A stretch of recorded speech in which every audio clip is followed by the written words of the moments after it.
हम पढ़ रहे होंगे एसीएल की एप्लीकेशन, जिसमें आज की पहली एप्लीकेशन दे रहे हैं लॉन्ग सोलेनोइड। मान लीजिए ये एक सोलेनोइड है और इसमें करंट कैरिंग वायर्स हैं, रेड कलर से मैंने करंट दिखा रखा है। तो इन करंट्स की वजह से इसके अंदर जो मैग्नेटिक फील्ड होगा वो ब्लू कलर से दिखाया है, वो यूं होगा और उसकी डायरेक्शन राइट साइड में होगी। क्या यहां तक सबको क्लियर है कि नहीं? हाँ भाई, यहां तक सबको क्लियर है ये चीज? ठीक है। अब देखो इसकी अगर मैं फील्ड लाइंस बनाऊं, magnetic field lines close loop होती हैं, तो वो यूं जाके और यूं घूम के आएंगी। यहां भी वो यूं जाके और यूं घूम के आएंगे इस तरह से। अगर इसे मैं एक बार मैग्नेट की तरह देखूं, अगर मैं इसको एक बार मैग्नेट की तरह देखूं, तो ये इस तरह बिहेव कर रहा है कि जैसे उधर तो मैग्नेट का नॉर्थ पोल है और इधर मैग्नेट का साउथ पोल है, और एक बार मैग्नेट के अंदर फील्ड लाइन होती है साउथ से नॉर्थ और बाहर होती है नॉर्थ से साउथ। तो क्या ये एक मैग्नेट की तरह हमें नजर आने लगा, एक फाइनाइट सोलेनोइड? ठीक है। एक जो बार मैग्नेट होता है उसके अंदर फील्ड लाइन होती है साउथ से नॉर्थ और उसके बाहर घूम के आती है नॉर्थ से साउथ, और ये क्लोज लूप होती है। अब अगर सवाल आए कि फाइनाइट सोलेनोइड के बाहर फील्ड जीरो होता है कि नॉन जीरो, बताओ बताओ ये डायग्राम देख के। फाइनाइट सोलेनोइड के बाहर फील्ड जीरो होता है कि नॉन जीरो? बोलो यार, जवाब दो। Non zero. थोड़ा जोर से बोला करो, नॉन जीरो, क्योंकि फील्ड लाइन है, बाहर भी नॉन जीरो होगा। सबसे पहली बात ये कि फाइनाइट लेंथ का सोलेनोइड है, एक्सिस पे तो नॉन जीरो होता ही होता है, बाहर भी नॉन जीरो होता है, और मैंने उसकी फील्ड लाइंस आपको बना के दिखा दी। लेकिन हम यहां लेके चल रहे हैं लॉन्ग सोलेनोइड। लॉन्ग सोलेनोइड का मतलब है इनफाइनाइट सोलेनोइड। तो अब दो स्टेप में काम चलेगा। सब वो mu not N I formula मुझे निकालना है। सबसे पहले मैं निकालूं सोलेनोइड के अंदर, ना सॉरी सोलेनोइड के बाहर।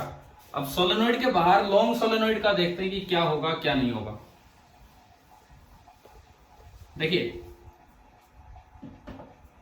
सपोज कीजिए मैंने ये एक सोलेनोइड बनाया,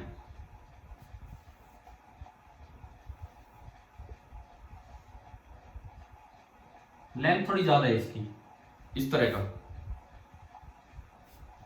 तो इसमें करंट कैरिंग वायर्स भी हमने घुमा दी, जैसे उसमें दिखाई थी वैसे ही।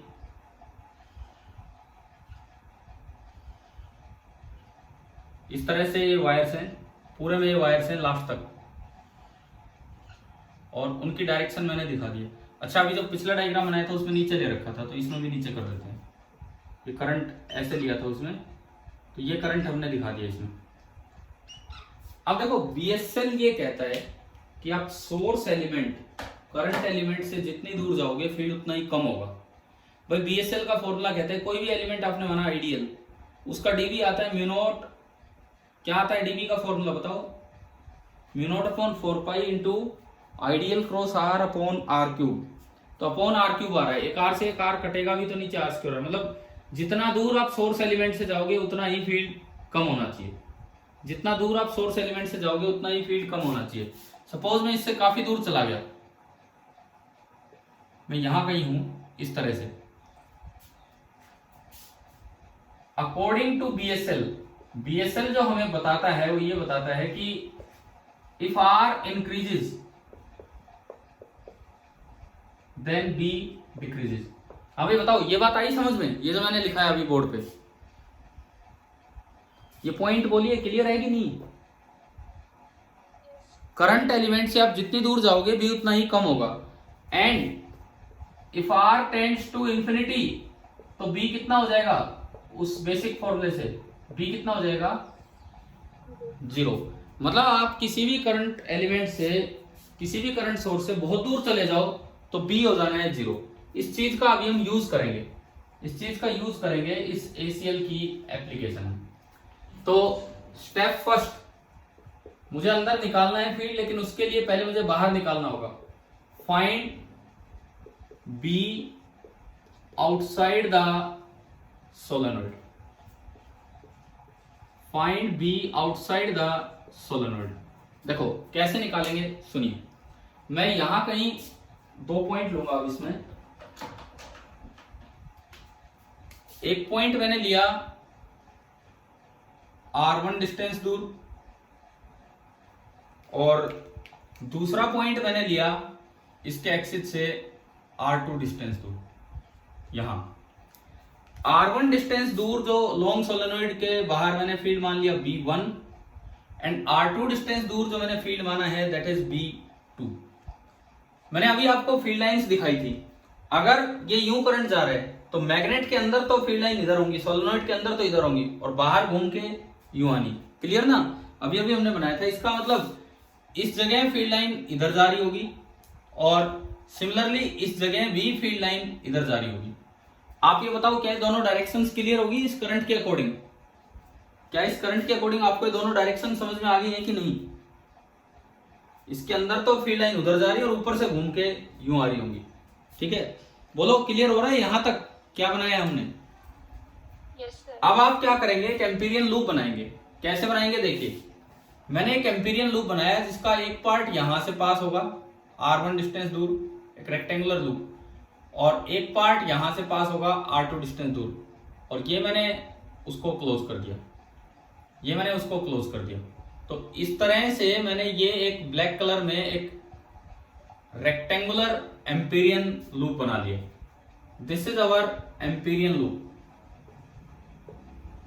आपको एक डायरेक्शन देनी होती है, डायरेक्शन ऑफ ट्रेवर्सिंग। उसमें कुछ डिसाइड नहीं करना होता, आप कैसे भी दे सकते हो। सपोज मैंने ये दे दी लूप की डायरेक्शन ऑफ ट्रेवर्सिंग, ये मैंने दे दी लूप की डायरेक्शन ऑफ ट्रेवर्सिंग। हाँ भाई, कल का याद आ रहा है ना, कल कैसे बनाया था, क्या देखा था हमने इसमें? ठीक है, अब सुनो, ये जो लूप है मैं इसको नाम देता हूं P Q R and S। PQRS, ये हमने लूप लिया PQRS। हम इसमें ACL लगाते हैं, अप्लाइंग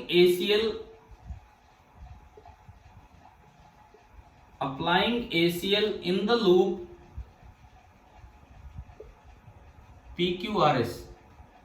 PQRS में आपने ACL लगाया। तो चलिए, ACL की इक्वेशन कहती है कि integral B dot DL is equal to mu not into I in PQRS और वापस P, वो बंद लूप में लगता है पूरा, इस तरह से लगाना है।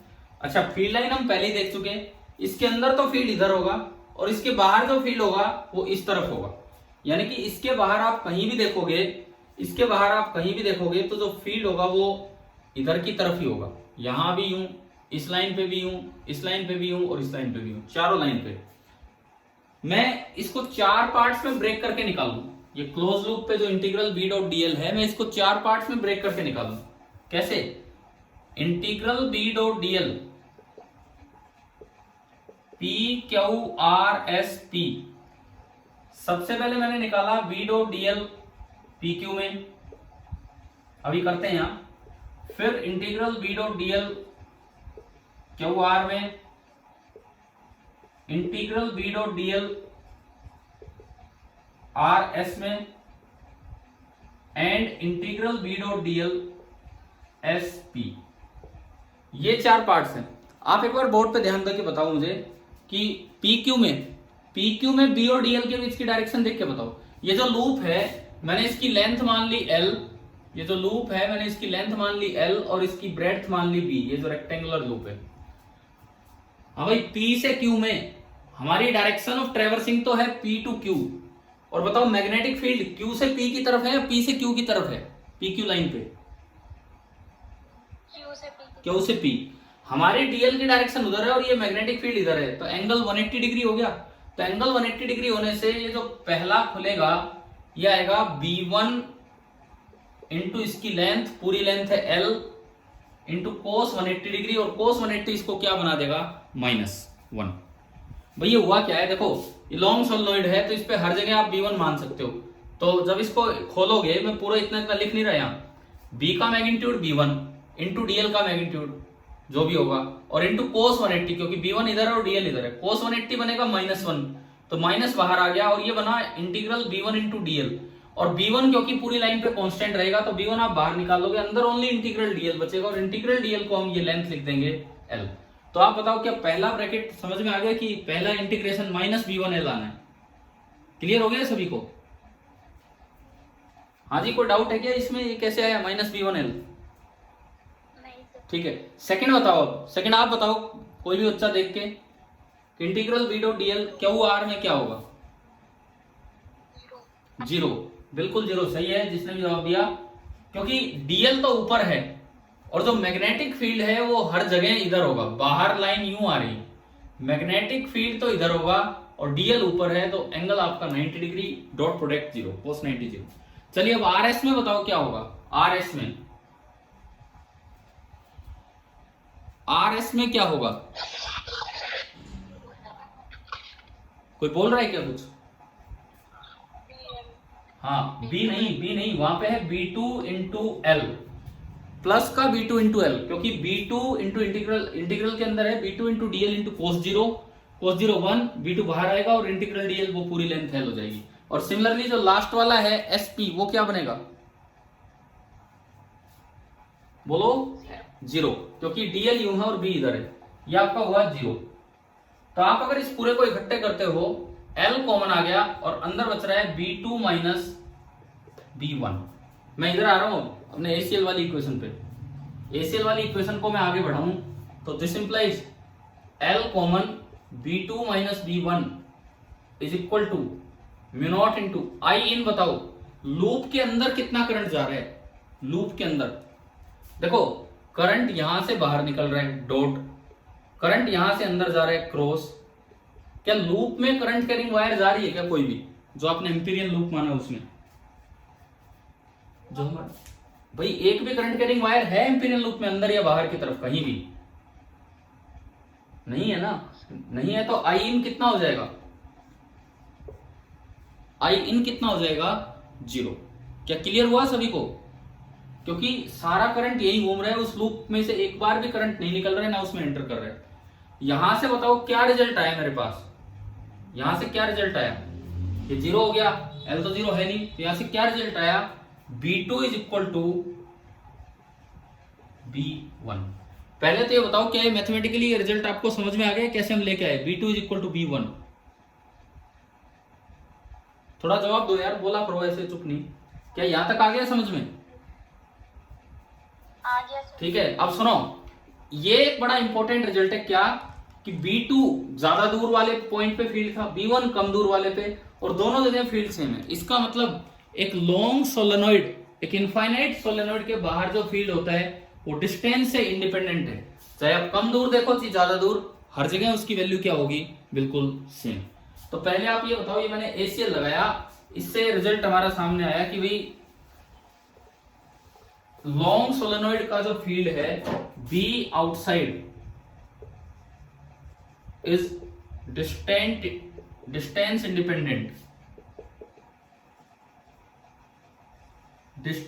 इंडिपेंडेंट फॉर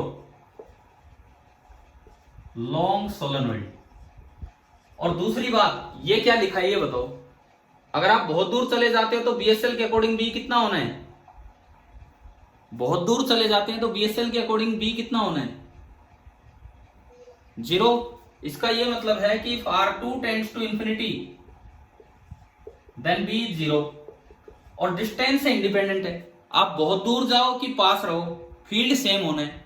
आप बहुत दूर जाओ या पास रहो, फील्ड सेम रहना है। और BSL कहता है बहुत दूर जाने पे 0 होगा और फील्ड सेम रहना है, डिस्टेंस पे इंडिपेंडेंट है। तो इसका मतलब जब दूर 0 है तो पास भी कितना होगा? 0। आ रहा है समझ में? क्योंकि ये डिस्टेंस इंडिपेंडेंट है, और अगर ये 0 है तो इसका मतलब B1 भी 0 होगा।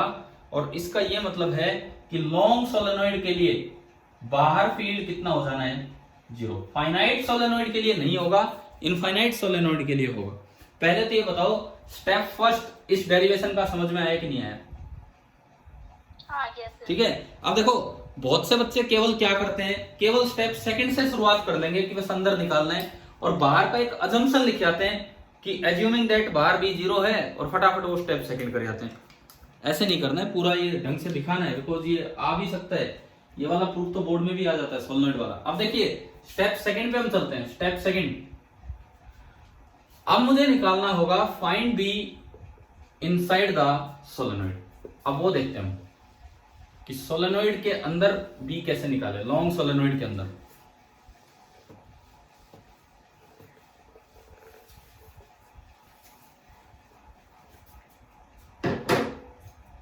फिर से हमने एक सोलेनोइड बनाया,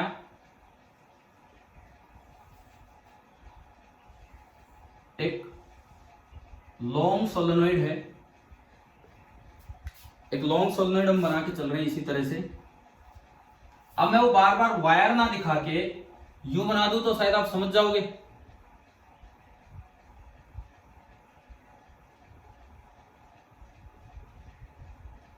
हाँ भाई, इसका मतलब समझ रहे हो करंट की टर्म्स में। उसको मैं यूं घुमा के ना ये दिखा दिया, इसका क्या मतलब है कि ऊपर से तो करंट बाहर निकल रहा है और इसमें इधर से करंट एंटर कर रहे हैं। क्या समझ में आ गया क्या ये डायग्राम? मैंने ऊपर डॉट दिखाए हैं, थोड़ा सा बड़ा बना देता हूं, नीचे मैं क्रॉस दिखा रहा हूं। ऊपर डॉट दिखाए हैं, नीचे क्रॉस दिखा रहे हैं। ये एक तरीका है कि करंट को दिखाने का कि करंट इसमें इस तरह से जा रहा है। ये इसका एक्सिस है, ये इसका एक्सिस है। अब मुझे एक्सिस पे फील्ड निकालना है लॉन्ग सोलेनोइड के अंदर, यहां मुझे फील्ड निकालना है। जिस तरह करंट जा रहा है ये तो श्योर है कि फील्ड उधर होगा, इट मींस फील्ड तो इधर ही होगा। बी ऑन द एक्सिस इस साइड होगा और लॉन्ग सोलेनोइड है तो हर जगह सेम होगा।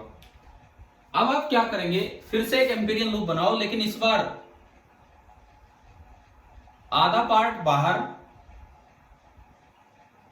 और आधा पार्ट अंदर, ये है।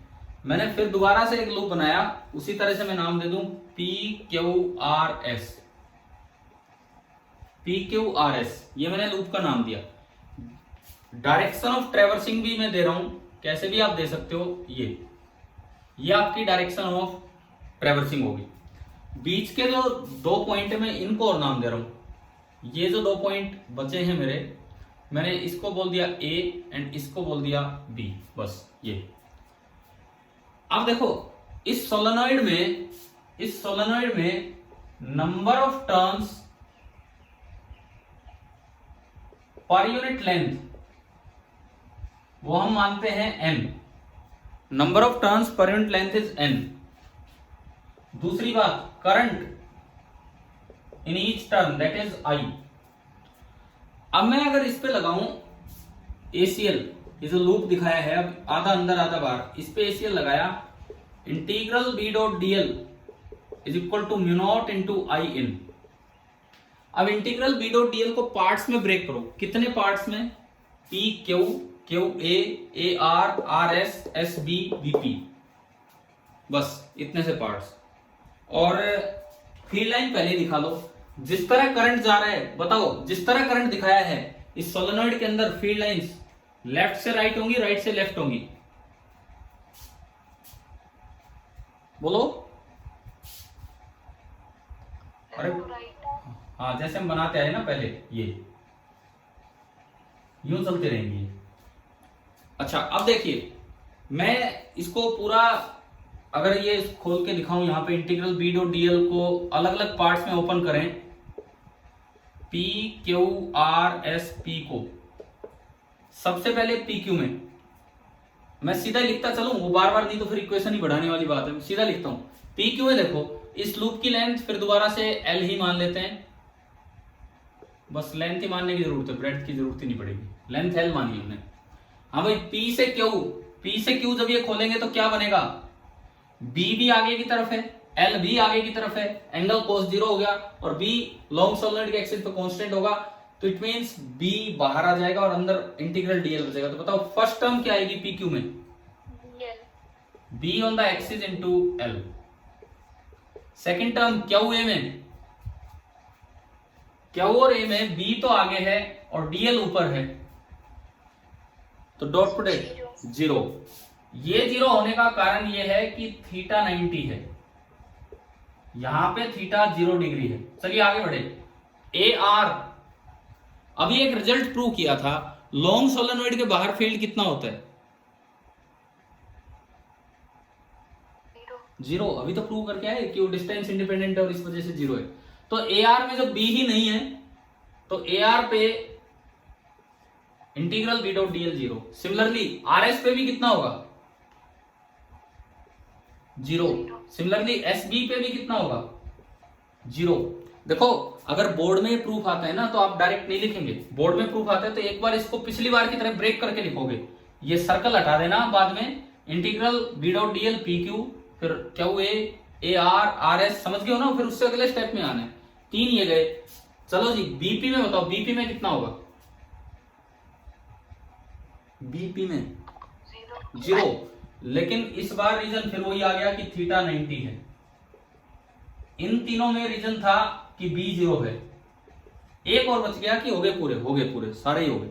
देखो मैं अगर यहां आपको लिख के दिखाऊं, ये आपका है पी क्यू, ये है क्यू ए, ये है ए आर, ये है आर एस, ये है एस बी और ये है बी पी।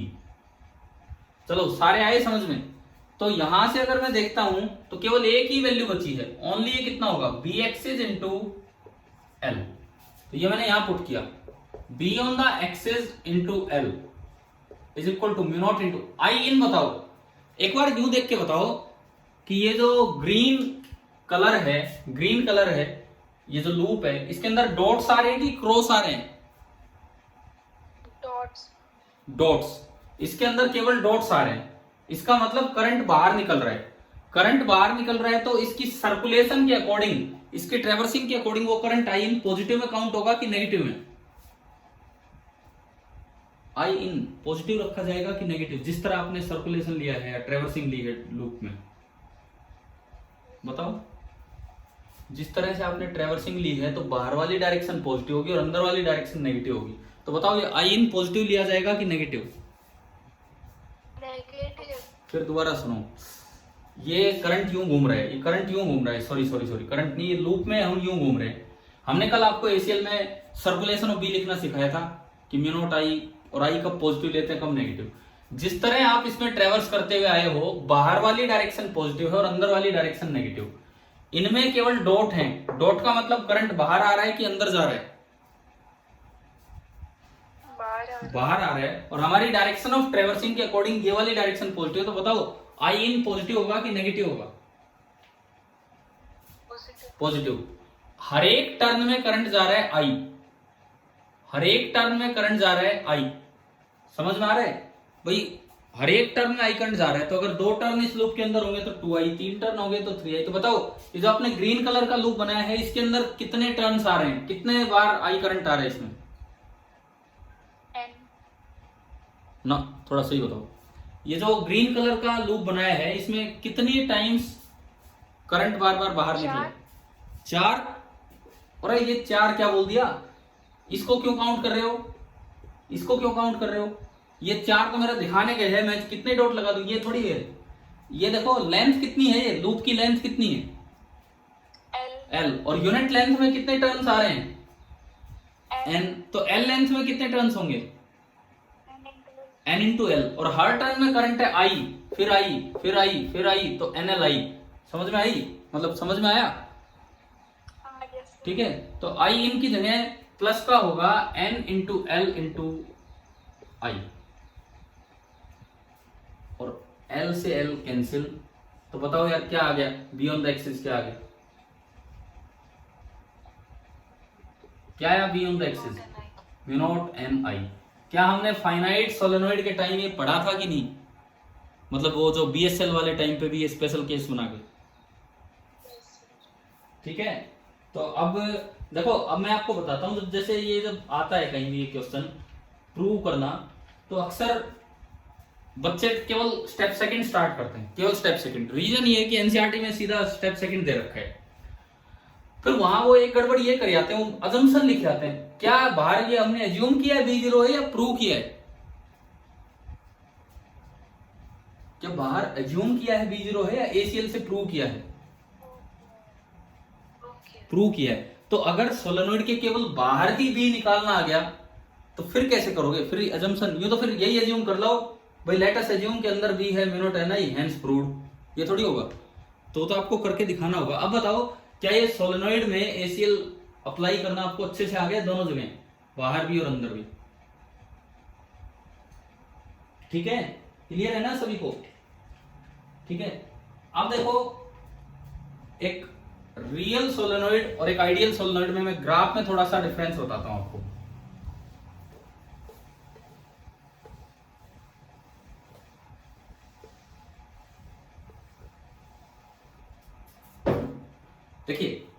मैं लॉन्ग सोलेनोइड की बात नहीं कर रहा हूं, लेकिन एक हम वर्ड यूज कर लेते हैं आइडियल सोलेनोइड, और एक हम वर्ड यूज कर लेते हैं रियल सोलेनोइड। दोनों फाइनाइट है, इनफाइनाइट नहीं है, दोनों ही फाइनाइट है, इस तरह का है। अब अगर इनमें ग्राफिकली आपसे पूछा जाए कि भाई किस तरह से बी चेंज होगा, तो आप एक एक्सिस ले लेंगे डिस्टेंस, और ये बी, एंड ये मैंने दिखाया distance from centre of solenoid, distance from center of solenoid, and this is the B on the axis। एक बार मैं आइडियल के लिए बनाऊंगा और एक बार सेम यही ग्राफ रियल के लिए। This is B on the axis, and यहां मैंने फिर से वही ले लिया डिस्टेंस फ्रॉम सेंटर। ये भाई आखिरी टाइम चल रहा है इसका, वो मैसेज आ चुका है, 5-7 मिनट बचे होंगे, आखिरी 10 मिनट बचे होंगे शायद। देखो इधर, अब देखिए अगर ये डिस्टेंस फ्रॉम द एक्सिस है तो ये पॉइंट क्या रिप्रेजेंट कर रहा है बताओ। यहां डिस्टेंस फ्रॉम द सेंटर 0 है, तो इसका मतलब ये पॉइंट आपको क्या बता रहा है कि दिस पॉइंट इज द, क्या लिख रहा हूं मैं, सेंटर ऑफ सोलेनोइड। ऐसे ये पॉइंट भी क्या होगा, सेंटर ऑफ सोलेनोइड।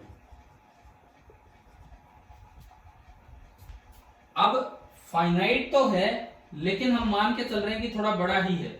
फाइनाइट है लेकिन लॉन्ग सोलेनोइड है, बट उसके एंड्स विजिबल हैं। तो फाइनाइट की जगह में लिख रहा हूं long but ends are visible, ये हम लेके चल रहे हैं। अब ग्राफिकली देखिए क्या चेंज होता है। अगर आप रियल सोलेनोइड की बात करेंगे, रियल सोलेनोइड की, तो उसमें क्या होता है कि सेंटर पे बी मैक्सिमम होगा और दोनों साइड एंड्स पे आते आते बी कम हो जाएगा। इस तरह से लगातार कंटिन्यूसली डिक्रीज होगा। मान लो एल लेंथ का सोलेनोइड है, सपोज कीजिए एल लेंथ का सोलेनोइड है, तो सेंटर से ये दूरी L/2 होगी और ये दूरी होगी -L/2, और ये आपका कुछ शेप हमें नहीं पता क्या होगी, लेकिन कंटिन्यूसली वो डिक्रीज करता चलेगा। परंतु अगर एक आइडियल सोलेनोइड माना है आपने, आइडियल सोलेनोइड माना है, चाहे विजिबल हो एंड्स, यहां पे L/2 पे एक एंड, -L/2 पे एक एंड। अब बताओ एंड पे कितना फील्ड होता है, हमने BSL से निकाला था, बिल्कुल एंड पे फील्ड कितना होता है, एक एंड पे। दूसरी साइड बहुत बड़ा है, वो सोलेनोइड लॉन्ग है, लेकिन एक एंड विजिबल है। फिर इधर आके देखेंगे, अगर आपको याद आए, ये हमने निकाला था μ0 Ni/2। बताओ ध्यान है, BSL में किया था ये। अरे अगर एक एंड विजिबल है और दूसरा बहुत दूर है, तो एक एंगल 0 डिग्री हो गया था, एक 90 डिग्री हो गया था। फिर वो BSL वाला फॉर्मूला लगाया था सोलेनोइड का, कोस वाला, और उससे करवा रखा है ना ये, बताओ μ0 Ni/2। लेकिन अगर आप बीच में चले जाते हो, दोनों ही एंड्स इधर उधर गए, एक साइड एंगल 0 डिग्री, एक साइड एंगल 180 डिग्री, वो भी करवाया था, तो वहां पे फील्ड हो जाता है μ0 Ni डबल। वहां पे फील्ड हो जाएगा μ0 × N × I, बिल्कुल डबल। तो आइडियल सोलेनोइड में आप यूं मानेंगे कि अंदर लगभग कांस्टेंट फील्ड चलता है। रियल सोलेनोइड में तो सेंटर से इधर उधर जाने पे फील्ड डिक्रीज होगा, आइडियल सोलेनोइड में लगभग कांस्टेंट फील्ड चलेगा। एंड्स के पास पहुंचते पहुंचते यहां धीरे धीरे मतलब फील्ड एकदम से डिक्रीज यूं होगा, ऐसे जाएगा। सिमिलरली यहां भी फील्ड यूं डिक्रीज होगा। मतलब आप ये मान सकते हैं कि आइडियल सोलेनोइड वो है जिसके अंदर एक्सिस पे इधर से उधर जाते हैं तो एक यूनिफॉर्म फील्ड रहता है। रियल सोलेनोइड में ऐसा नहीं हो पाता है, लेकिन आइडियल सोलेनोइड में ऐसा हो जाता है। तो अभी बताओ क्या सोलेनोइड वाली पूरी एप्लीकेशन समझ में आ गई है कि नहीं? हाँ जी भाई बोलिए। खासकर ACL 2 बार लगाना, वो अंदर तो फील्ड कोई भी निकाल देता है μ0 Ni। बच्चों को दिक्कत कहां पे आती है, जब बाहर वाला फील्ड प्रूव करना होता है, वो लॉजिक नहीं होता उनके पास कि वो B0 कैसे आए। क्या आपको ये क्लास क्लियर होगी अभी वाली? ठीक है, अब ये बताओ, ये आधी क्लास हो पाई? हमारा 1 घंटे का पीरियड था, लेकिन ये तो 35 मिनट की ही क्लास हो पाई है, 35-40 मिनट की। दूसरी क्लास टोरॉइड एप्लीकेशन, और ये कब करें? बताओ 1 मिनट, अभी बताओ, क्या हम कंटिन्यू करें अपनी क्लास? Yes sir. अगर अगर आपका कंटिन्यू करने का मूड है तो मैं तुरंत अभी मैसेज दोबारा भेज रहा हूं और इस क्लास को आगे कंटिन्यू करते हैं। ठीक है? ठीक है, तो आप थोड़ा आधा घंटा और पढ़िए, 40 मिनट और, मैं दोबारा से मैसेज भेज रहा हूं। क्या वेट कर रहे हो ना इसका? ठीक है सर। मैं एक बार फिर से फाइनली पूछ रहा हूँ, कितने बच्चे चाह रहे हैं कि अभी लगाऊं क्लास की थोड़ा रुक के करना चाहते हो? बताओ, जल्दी बताओ। अभी लगा दो सर। ठीक है, तो मैं भेज रहा हूँ, आप वेट कीजिए। अगली क्लास में हम अब टोरॉइड वाली एप्लीकेशन लेंगे। ठीक है।